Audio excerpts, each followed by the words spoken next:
चलिए नजर डालते हैं आज के हेडलाइंस पर, फिर जानेंगे खबरों को विस्तार से। सतना में सीएमएचओ सख्त, पुरुष मरीज की सोनोग्राफी में यूट्रस लिखने पर जांच के आदेश। गौशाला पर सुप्रीम कोर्ट में बड़ी सुनवाई, बसंत पंचमी और जुमे की नमाज का टकराव। बसंत पंचमी और जुमा की नमाज एक ही दिन, दिग्विजय सिंह ने की खास मांग। इंदौर में जहरीले पानी का कहर जारी, एक और मौत, 25 हो गया आंकड़ा। एमपी में गूगल ने डेटा सेंटर और आईटी सेक्टर में बड़ा निवेश को लेकर दिखाई दिलचस्पी। नमस्कार, मैं प्रियंका स्वागत करती हूँ आप सभी का एमपी खबर में। चलिए शुरू करते हैं आज की ताजा बुलेटिन, जिनमें हम जानेंगे एमपी की 25 से बड़ी खबरें। लेकिन उससे पहले आप हमारे चैनल को सब्सक्राइब करके बेल आइकन पर जरूर क्लिक करें ताकि दिन भर के सारे अपडेट आप तक सबसे पहले पहुंच जाए।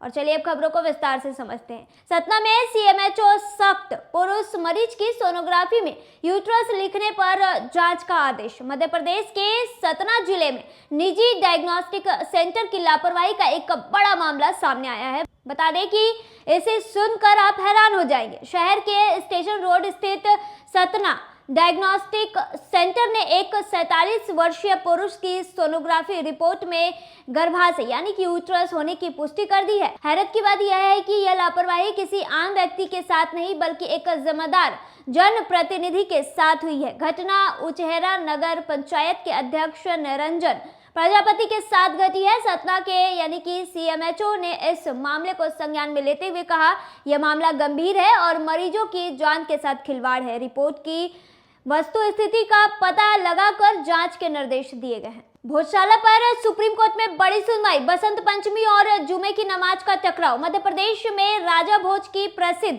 राजधानी रही धार स्थित भोजशाला विवाद पर हिंदू पक्ष के वकील विष्णु शंकर जैन ने बसंत पंचमी पूजा को लेकर सुप्रीम कोर्ट से जल्द सुनवाई की गुहार लगाई है।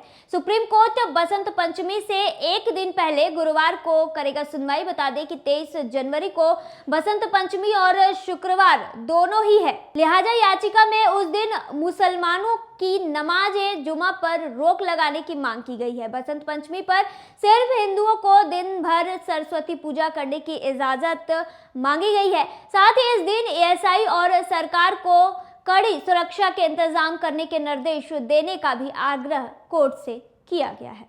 शिवपुरी में किराया विवाद में बस कंडक्टर ने महिला की कर दी पिटाई। मध्य प्रदेश के शिवपुरी का एक वीडियो सोशल मीडिया पर तेजी से वायरल हो रहा है। बता दें कि वायरल वीडियो में एक महिला के साथ बस कंडक्टर ने मारपीट की है। बताया जा रहा है कि कंडक्टर के साथ किराए को लेकर कहासुनी हुई थी। इसके बाद बस के नीचे कंडक्टर ने महिला को पटक कर पीटा। वायरल वीडियो शिवपुरी जिले के करेरा थाना अंतर्गत का है। यात्री बस में एक महिला के साथ किराए को लेकर कहासुनी को लेकर विवाद हुआ था। इंदौर में जहरीले पानी का कहर जारी, एक और मौत, 25 हो गया आंकड़ा। इंदौर के भागरतपुरा क्षेत्र में पाइपलाइन में सीवेज का गंदा पानी मिलने से फैले संक्रमण का असर अब भी थमने का नाम नहीं ले रहा है। बता दें कि दूषित पानी के कारण बीमार पड़ने वाले की संख्या लगातार बढ़ रही है। वहीं मौतों का आंकड़ा भी चिंताजनक स्तर पर पहुंच गया है।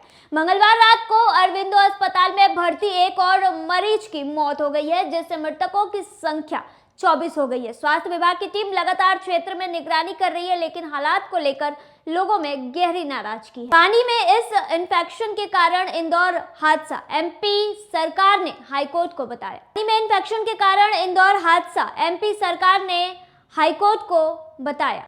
मध्य प्रदेश सरकार ने हाईकोर्ट को सूचित किया है कि इंदौर के भागरतपुरा इलाके में पीने के पानी में बैक्टीरिया पाए जाने के कारण संक्रमण फैला, जिसकी वजह से कई लोगों की मृत्यु हो गई जबकि कई अन्य बीमार पड़ गए। मामले की सुनवाई के दौरान इंदौर हाईकोर्ट की पीठ ने चिंता जताते हुए सवाल किया कि देश के सबसे स्वच्छ शहर में डायरिया जैसी बीमारी कैसे फैल गई और लोगों को दूषित पानी की सप्लाई कैसे हुई।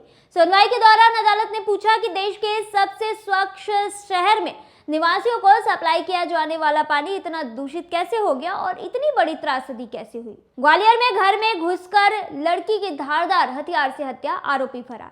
मध्य प्रदेश के ग्वालियर में घर में घुसकर एक युवती की बेरहमी से हत्या कर दी गई। जानकारी के मुताबिक घटना के समय युवती घर में अकेली थी।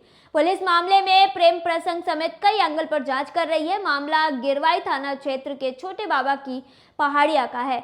बता दें कि पुलिस जांच में सामने आया है कि आरोपी दीवार फांदकर घर में घुसा और वारदात के बाद उसी रास्ते से फरार हो गया। दीवार के पास पैरों के निशान मिले हैं। फॉरेंसिक टीम ने मौके से साक्ष्य जुटाए हैं। बसंत पंचमी और जुमा की नमाज एक ही दिन, दिग्विजय सिंह ने की खास मांग।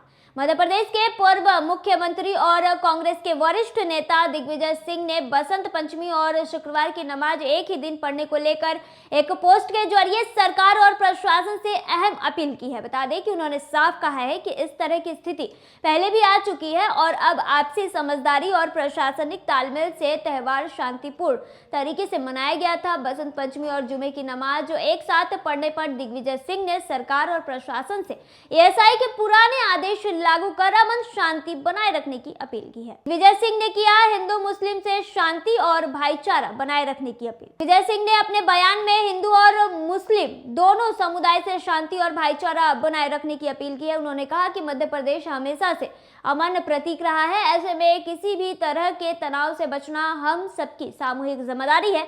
अपने संदेश में दिग्विजय सिंह ने कहा है कि प्रदेश में शांति बनाए रखना सिर्फ सामाजिक नहीं बल्कि सरकार और प्रशासन की नैतिक जिम्मेदारी भी है। उन्होंने उम्मीद जताई है कि कानून और व्यवस्था के जरिए इस अमन को मजबूती से स्थापित किया जाएगा ताकि धार समेत पूरे प्रदेश में भाईचारे का माहौल बना रहे। दावोस में मध्य प्रदेश का दम ऊर्जा मंत्री राकेश शुक्ला से वैश्विक संस्थानों की अहम मुलाकात। मध्य प्रदेश के नवीन और नवीनीकरण ऊर्जा मंत्री राकेश शुक्ला से सोमवार को दावोस में विभिन्न वैश्विक और राष्ट्रीय प्रतिष्ठित संस्थानों के प्रतिनिधियों ने भेंट कर प्रदेश की निवेश संभावनाओं पर विस्तृत चर्चा की है। इस दौरान बता दें कि नवीकरणीय ऊर्जा, विनिर्माण, पर्यटन, मीडिया और औद्योगिक सहयोग के विविध पहलुओं पर सार्थक संवाद हुआ। सिर्फ 9 दिन में 15,000 के मुचलके पर छूटा राजू ईरानी उर्फ रहमान डकैत। भोपाल जिले की विशेष अदालत ने कुख्यात राजू ईरानी को 15,000 रुपए के मुचलके पर जमानत पर रिहा करने का आदेश दिया है। यह फैसला मंगलवार को विशेष न्यायाधीश पल्लवी द्विवेदी की कोर्ट ने सुनाया। राजू ईरानी को सूरत क्राइम ब्रांच से भोपाल लाया गया था और कोर्ट में पेशी के दौरान उसे 7 दिन की पुलिस हिरासत में भेजा गया था। रिमांड खत्म होने के बाद उसे जेल भेज दिया गया था, जिसके बाद बचाव पक्ष ने जमानत आवेदन लगाया था। कोर्ट ने दोनों पक्षों के बीच समझौते का हवाला देते हुए जमानत मंजूर की। एमपी में गूगल ने डेटा सेंटर और आईटी सेक्टर में बड़ा निवेश को लेकर दिखाई दिलचस्पी।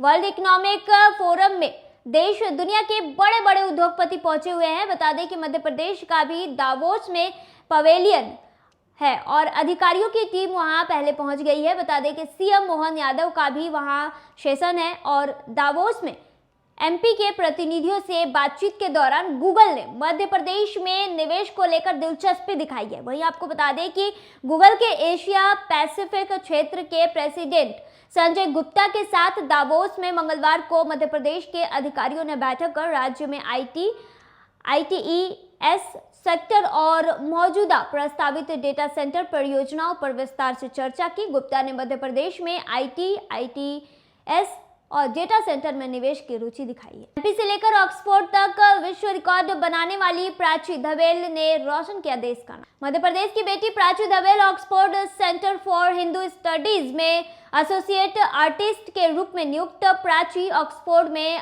अकादमिक सांस्कृतिक नियुक्ति पाने वाली पहली भारतीय रॉयल आइसिंग कलाकार बन गई है। बता दें कि रॉयल आइसिंग अपनी तकनीकी जटिलता और सीमित लचीलापन के लिए जानी जाती है। प्राची ने सालों के प्रयोग और शोध के माध्यम से इन सीमाओं को चुनौती दी है और एक शाकाहारी रॉयल आइसिंग फॉर्मूला विकसित किया जिसमें पारंपरिक रूप से इस्तेमाल होने वाले अंडे की सफेदी पर निर्भरता समाप्त हो गई। तो ये थी आज की ताजा बुलेटिन। ऐसे ही ताजा खबरों के लिए बने रहिए एमपी खबर पर। धन्यवाद।